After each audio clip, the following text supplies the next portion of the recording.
So good morning guys, আজকে আমরা দেরি হয়ে বেরিয়ে পড়লাম ব্যারাকপুর স্টেশনের উদ্দেশ্যে। তো ব্যারাকপুর স্টেশনে এসে আমরা ট্রেনের টিকিট কেটে অপেক্ষা করছিলাম। ট্রেনের ইতিমধ্যে ট্রেন চলে এসছে।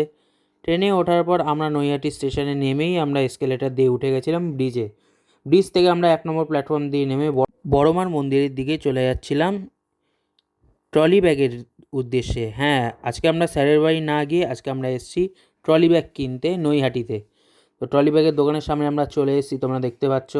ট্রলি ব্যাগ চয়েস করার পর আঙ্কেল আমাকে দেখাচ্ছিল যে কীভাবে লক সিস্টেম সেট করতে হয়, এবং তারপর আমরা ট্রলি ব্যাগটাকে পারচেস করে আমরা বেরিয়ে পড়লাম স্টেশনের উদ্দেশ্যে। তো ট্রেন ধরে আমরা আবার রিটার্ন চলে যাচ্ছিলাম ব্যারাকপুরের দিকে। তো মাঝখানে পাঁপড় দেখতে পেলাম, তো পাঁপড়ও কিনে নিলাম, স্ন্যাক্স খেয়ে নিলাম। এই সূত্রে ব্যারাকপুরে নামার পর গ্যারেজ থেকে গাড়ি বার করে আমরা বাড়ির দিকে রওনা হয়ে গেলাম। তো দেখা হচ্ছে পরের ভিডিওতে। See you, good by.